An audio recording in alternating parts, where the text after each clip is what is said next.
Halo Sobat Indie, ketemu lagi di channel Indie Driver dan akhirnya Civic Type R generasi ke-6 yang berkode bodi FL5 masuk ke Indonesia.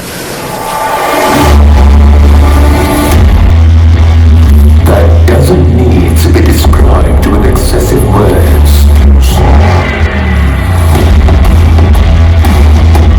And this kind of power doesn't require an expression exaggeration.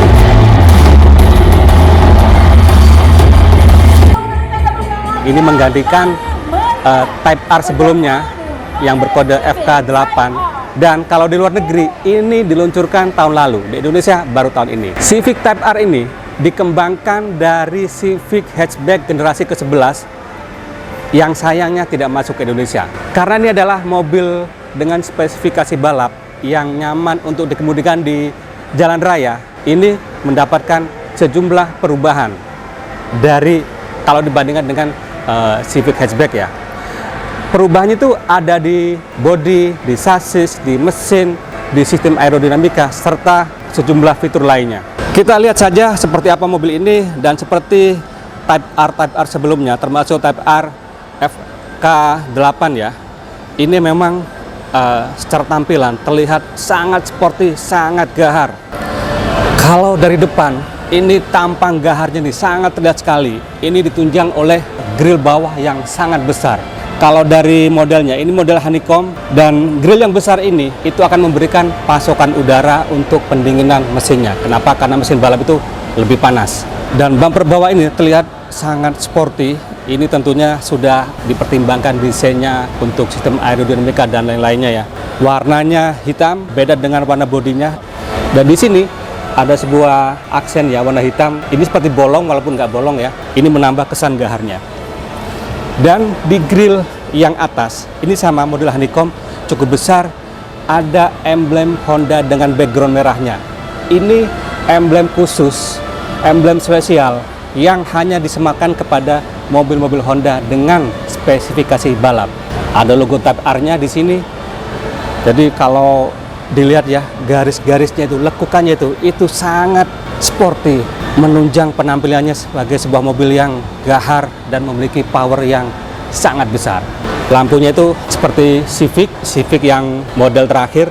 Ini multi reflektor, ada DRL di situ. Kam mesinnya sangat besar yang menunjukkan bahwa di balik kam mesin ini terdapat sebuah mesin yang memiliki power sangat besar. Dan di sini ada lubang ventilasi. Ini fungsinya semacam air scope gitu ya, cuma ini fungsinya untuk mengeluarkan udara panas dari mesin. Dari depan terlihat gahar, dari samping pun terlihat bahwa mobil ini adalah sebuah mobil yang bukan mobil biasa. Kita lihat rodanya. Ini rodanya, kalau dibandingkan dengan Type R generasi sebelumnya, ini ukuran velgnya turun 1 ring. Jadi kalau yang lama itu karena ringnya besar, ada banyak keluhan terlalu keras. Nah, itu didengar oleh Honda. Mereka menurunkan ringnya menjadi ring 19, tapi profil bannya jadi lebih lebar. Ini profil bannya 265 dengan 30. Ini menggunakan ban Michelin Pilot Sport 4S. Model velgnya ini keren, warna hitam. Untuk mengimbangi kecepatannya, ini pengeremannya menggunakan Big Brake Kit Brembo. Dan di belakang roda depan ini ada lubang ya. Kalau yang lama itu agak di sini, kalau yang ini di sini tersembunyi. Kita lihat di sini ada side skirt warna hitam ya, dari depan sampai ke belakang. Bentuknya tidak terlalu menonjol tapi menambah kesan gahar. Ini kita lihat di bagian sini, ini agak menggembung ya, jadi terlihat sangat berotot. Dan garis-garisnya ini, kalau garisnya sama dengan Civic generasi ke-11. Di bagian belakang juga, roda belakang, ini juga sama, terlihat sangat berotot. Yang sangat spesial juga ada di belakang ini. Ini terlihat sangat gahar, sangat sporty. Dan yang paling menonjol ini air spoiler. Jadi ini seperti sayap ya. Ini fungsinya tentu saja untuk menambah downforce, karena di mobil yang memiliki kecepatan tinggi. Jadi ini akan sangat membantu ya. Warnanya hitam, semuanya warna hitam. Lampunya seperti ini, modern sekaligus sporty. Dan di sini ada logo Type R. Dan lagi-lagi di sini ada logo Honda dengan background merah. Seperti halnya Civic Hatchback, ini kaca belakangnya cukup lebar, cukup besar, dan ada defoggernya. Ditambah pula ada wiper di sini. Dan bumper belakang ini bentuknya lekukannya itu sangat modern, sangat cantik, namun sekaligus sporty. Di sini juga ada lubang sama seperti di depan. Oh, ini tidak bolong ternyata, tapi ada mata kucing di sini. Di sini ada diffuser yang mengapit 3 knalpot ala Civic Type R. Kalau yang lama, yang besar itu di luar. Kalau yang ini, yang besar di tengah. Kita intip ruang bagasinya, walaupun sebenarnya mobil seperti ini tidak penting lah ya, ruang bagasi. Cuman kita intip aja. Ini ruang bagasinya sama seperti Civic hatchback, cukup besar, dan di sini ada covernya, bisa dilipat, dan roda cadangannya ada di bawah. Ini hanya roda cadangan sementara ya. Sekarang kita intip salah satu bagian yang istimewa dari mobil Civic Type R ini, yaitu di mesinnya. Nah, ini dia. Kap mesinnya ini cukup ringan karena ini aluminium bahannya. Kalau dari mesin, sebenarnya mesin Type R FL5 ini itu sama dengan mesin dari Type R FK8. Ini mesin berkode K20C1 dengan kubikasi 2000 cc VTEC turbo, namun mendapatkan sejumlah perubahan sehingga powernya meningkat yang mampu menghasilkan power maksimum 319 PS atau naik 9 PS dari Civic Type R sebelumnya, dan torsi maksimal 420 Nm, dan itu artinya naik 20 Nm dibanding Type R sebelumnya. Dan Honda menyatakan ketika ini diuji di sirkuit Suzuka Jepang, kecepatannya itu lebih cepat 0,8 detik sekian. Catatan waktunya itu 2 menit, 23 detik, sekian. Kita masuk saja. Ini remote-nya seperti ini ya. Wow, cukup rendah, harus nunduk.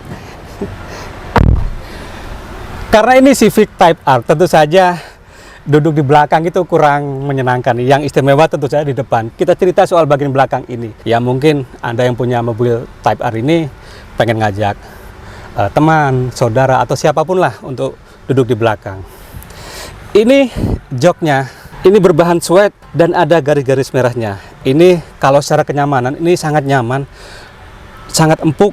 Kaki bisa selonjoran, dan ini bisa menopang paha dengan sangat baik, menopang punggung dengan sangat baik. Dan walaupun ini headrestnya nggak bisa diatur, tapi ini cukup oke menopang kepala ya. Dan di sini ada 2 cup holder di tengah-tengahnya. Tapi saya nggak cerita detail ya soal yang penyimpanan dan lain-lain, karena mobil ini istimewanya bukan di situ. Kita langsung ke kabin depan. Nah, ini dia bagian istimewa dari mobil ini. Begitu masuk ke dalam tuh, wow, ini saya lupa cerita di belakang tadi ya. Ini dominan warna merahnya, merah itu sport. Ini ya mungkin akan menambah adrenalin kita ya saat mengendarainya ya. Satu hal dulu yang saya rasakan, ini joknya, ini jok semi bucket, dan ini bisa menopang, memeluk badan saya dengan sangat oke, karena ini mobil yang punya spesifikasi balap, jadi joknya harus proper. Aura sportinya jelas sangat terasa, dan kalau memang secara tampilan dashboard ya ini sama dengan Civic, tapi tentu saja berbeda. Ini setirnya, ini berlapis suede Alcantara, jadi ini premium ya materinya.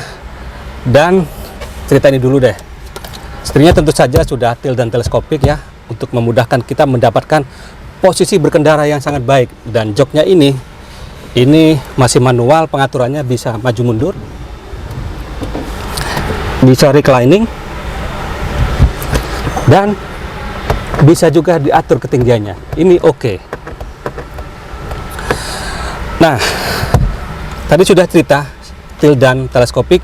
Di sini di tengah-tengah ini lagi-lagi ada logo Honda dengan background merah. Dan di sebelah kanan ini ada Honda Sensing-nya. Saya nggak usah cerita detail soal Honda Sensing-nya, cuman ada perbedaan sedikit soal Honda Sensing-nya, karena di sini ada blind spot monitoring-nya. Sama ya dashboardnya dengan Civic ya, ini empuk, dan di sini sama dengan Civic juga modelnya. Ini ada plat serial numbernya dari masing-masing mobil ya. Ini sangat eksklusif. AC-nya sama kayak Civic. Di bawahnya itu sama lah. Seperti saya bilang tadi, ini mobil yang punya spek balap tapi juga nyaman untuk pengendaraan sehari-hari. Jadi perlengkapannya itu masih cukup banyak. Ada USB, ada wireless charger. Dan konsol tengahnya ini berbahan aluminium, warna aluminium juga, warna silver. Dan ini yang istimewa, handle dari shift gearnya ini juga berbahan aluminium. Ini manual 6 percepatan. Jadi semua Civic Type R itu manual. Di sini juga ada improvement, ada tambahan drive mode-nya. Kalau yang lama itu ada 3, ada sport, ada comfort, kebalik, ada comfort, ada sport, ada R+. Nah, kalau yang sekarang ada tambahan 1, individual. Jadi dari sini, yang bawah itu, nah kalau kita tekan ini ada tampilan di cluster meternya. Ini comfort, kita geser ke atas itu jadi sport, atas lagi individual yang baru yang memungkinkan kita untuk mengubah settingan dari mobil ini. Jadi kita bisa sesuaikan. Nah di sini ada pengaturannya. Yang R+ itu tombolnya berbeda, tinggal tekan di sini. Nah dan ini tampilan dari cluster meter itu berbeda. Jadi dominan warna merah dan ini ada banyak informasi di sini. Di sini juga ada rem parkir elektrik dan auto hold-nya. Di sini ada cup holder, di sini juga ada armrest, bahannya sama Alcantara. Ruang penyimpanan cukup besar. Jadi oke lah sebagai mobil yang dipakai harian gitu ya. Kita ke cluster meternya. Ini cluster meternya ini full digital ya, full TFT, terlihat sangat sporty. Yang kiri tuh, dari kiri ini ada beberapa tampilan ya. Beberapa informasi settingan yang kan juga sama. Head unitnya model floating, tapi istimewanya di sini ada data log. Ini lengkap, ini ada banyak data, ada temperatur mesin, ada oli, ada G-meter juga. Oh ini keren sekali ya. Saya nggak cerita detail ya soal yang Sennheiser apa segala. Karena ini kalau itu sama dengan Civic yang generasi terbaru, termasuk penyimpanan juga sama. Ini emang mobil yang sangat keren ya. Itu tadi first impression saya tentang Honda Civic Type R FL5 ini. Ada satu hal yang, ini kan mobil keren. Ada satu hal yang juga keren. Harganya itu 1.399.000.000 atau 1,4 juta kurang 1 juta. Tapi ya mungkin Anda bisa punya penilaian sendirilah, mahal atau enggaknya. Dan demikian saja sobat ini vlog saya kali ini. Terima kasih sudah menonton. Jika ada masukan, ada komentar, ada kritikan, silahkan tulis di kolom komentar. Dan bagi Anda yang belum subscribe, ayo subscribe agar channel Indie Driver ini semakin berkembang, menghasilkan konten yang lebih berkualitas, lebih informatif, dan tentunya tetap independen. Sampai ketemu di vlog selanjutnya.